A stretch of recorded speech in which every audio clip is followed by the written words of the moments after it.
This is the East Blue and Alabasta arcs in 12 minutes. Because I did put the whole series in one video, but that's like an hour long. And most of you probably don't want to sit for that long. So, boom! I'm putting all the arcs in their own mini videos for you guys. Now, to the One Piece! So the anime opens up with an execution with the Pirate King Gold D. Roger, who you definitely are going to need to remember because he's quite literally the reason that like this entire show even existing. Since Bunny's last words was like, hey yo, if y'all really like that, then you can have my treasure. But you're gonna have to look through the entire world for it. Hey, don't worry. It's all together in one piece. But no, get it? Because the show, his name went. Oh, okay. Basically, after he says that, a bunch of youngins decide that they want to be pirates now. And now, since it's a new generation, basically, like, half the world is pirates, including this idiot Luffy over here, who's our main character. Duh. I mean, come on.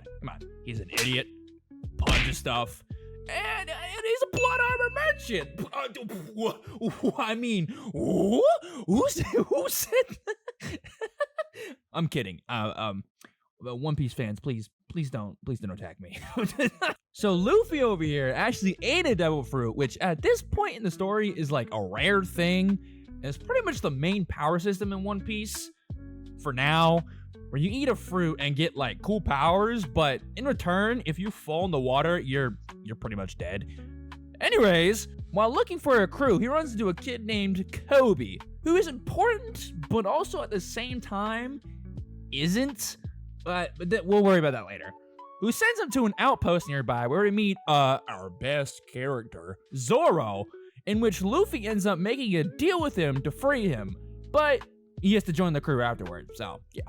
But he ends up agreeing and they end up sailing away, leaving Kobe behind to be a marine, eventually stumbling upon a thief named Nami who's currently trying to steal from a bigger pirate named Buggy the Clown, who also has a devil fruit where he can remove all his body parts and fly them around like a drone.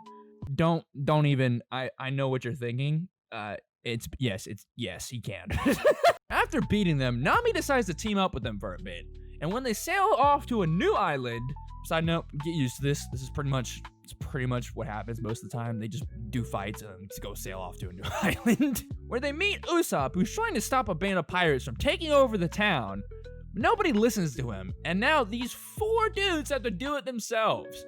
And they somehow end up beating these pirates, and after that, the family that owns the island gives them a big-ass ship as a reward, which is very convenient because they were just sailing in a raft before, but now they just got a ship now, so that's cool.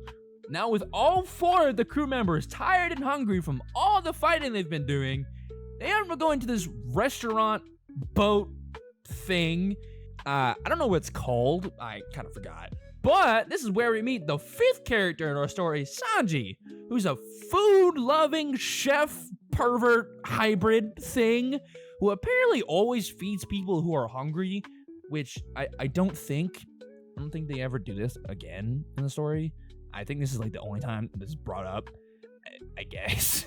But whatever. Turns out the person he fed was the right-hand man of a big-ass pirate crew who, what a shocker, are a bunch of assholes ended up trying to light up the restaurant when out of nowhere, Aura Man Mihawk appears purely by accident. Like he did not care about any of this. He just pulled up on accident, which scares both sides into stop fighting, where for some reason Zoro tries running the fade with him because he's an idiot and thinks that he can beat him. Yeah, he ends up getting packed. And then he swears to Luffy that he won't ever be a loser bitch ever again.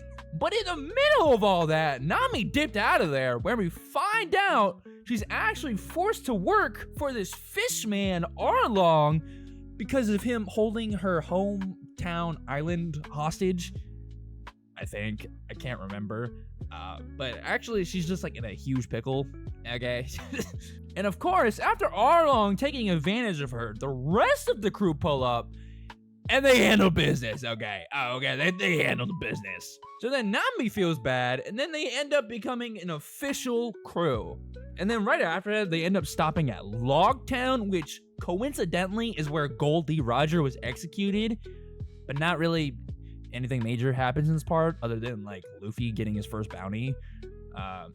We meet the first like big name Marine named Smoker, and then we meet this weird guy named Dragon, who is maybe important, kinda. I mean, he saves Luffy from getting off by Smoker, but other than that, I don't know what else he does in the story, but BAM! East Blue! So now the newly named Straw Hats head to the Grand Line, which is basically like the pirate zone, I guess. It's basically like, it's ranked matchmaking now, okay? Like, they were in pubs before, but now they're in like ranked matchmaking. Then they find out that the final island is the island where it said Goldie Roger left his treasure. So of course, they hit the boosters and try to get there as fast as possible. Along the way, they end up saving these two geezers who invite them to a feast in their hometown, where it turns out it was all a setup and these group of people planned on offing the entire crew for their bounty. Yes, I know. Did not see that one coming. Nope, not at all. No clue, had zero clue. However, Clutch God Zoro knew something was off, okay? And I kid you not. Buddy bodies the entire town by himself. That's like 100 people, bro. That's 100 people that are bounty hunters also. And then when two higher ranked people show up, Luffy happens to wake up, and then of course they body them instantly, which causes this baddie to reveal herself like, yo, actually, I'm the Princess of Alabasta, and I need your help. Which, again, that's pretty much how all the arcs go. This is people like, hey, please help me. Turns out, Crocodile, the leader of the group who tried offing them, is trying to get Alabasta to destroy themselves for his own plans. He's also one of the 7 warlords, which is like, at this point in the story, like the 7 top-notch people that like the Marines don't want to deal with. Like Mihawk is one of them. I forgot to mention that, but so you know they're strong, right? If Mihawk's one of them, you know they're pretty strong. More detail on them later, but for now, we meet this absolute baddie. God damn! Who's the second in command of the group? Damn, bro, she is fine. And on the way there, they find another island with these 2 giants on it, and more members of the group from before, which is, this part isn't really, like, that juicy, and there's not really enough going on to talk about it, so we skip forward a little bit. Where Nami actually ends up getting sick, and they end up looking for a doctor on the next island, where they meet this old lady, which you think would be the doctor of their choosing, right? Nope! Turns out it's the reindeer who ended up eating a devil fruit, which turned things into humans, I guess, and blah blah blah. You know, one sob story later, right? The reindeer's name is Chopper. He joins them to be the best doctor in the world. Okay, boom, there we go. On their way to Alabasta, they meet a shapeshifter by the name of Bon Clay, who you better remember, because we love this guy. Okay, this guy, the best guy around. Okay, he was the best guy around. Which leads them to draw an X on their arm. So if the shapeshifter does happen to turn into one of them, the rest of the straws can tell which one is which, right? Now, when they get to Alabasta, they run into Smoker, who apparently has been tracking them ever since they last saw each other.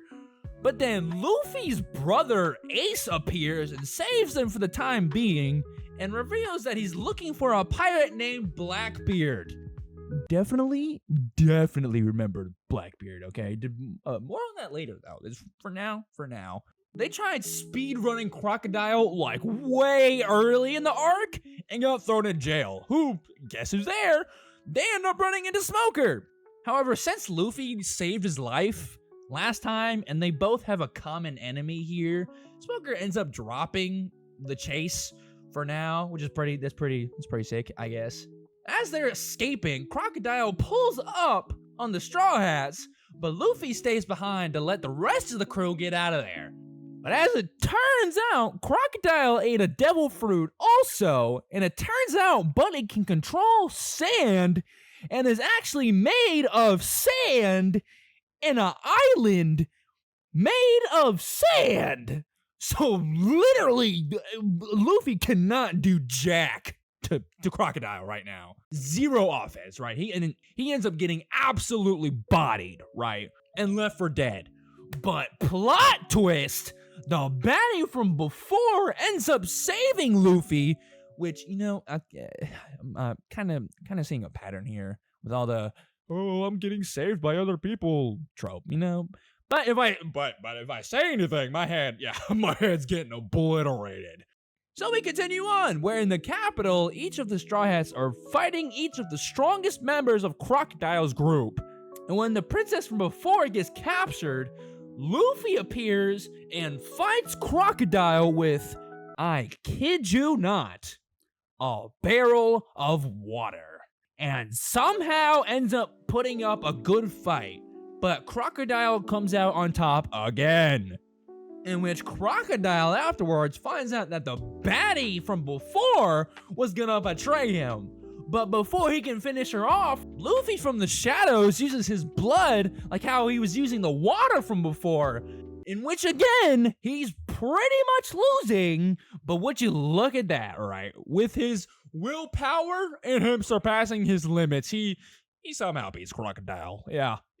Whoa, yeah. Okay, yeah. Wow, Luffy, you're so good.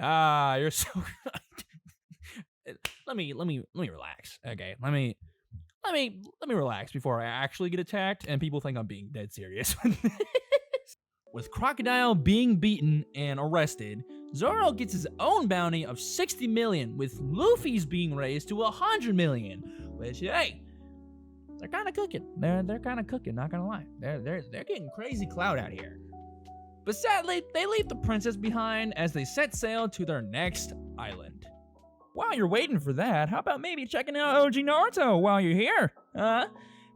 Or if you just want to, watch the whole thing, you can do that too. That's pretty cool. But in any case, thank you so much for watching, and I'll see you in the next one. Peace.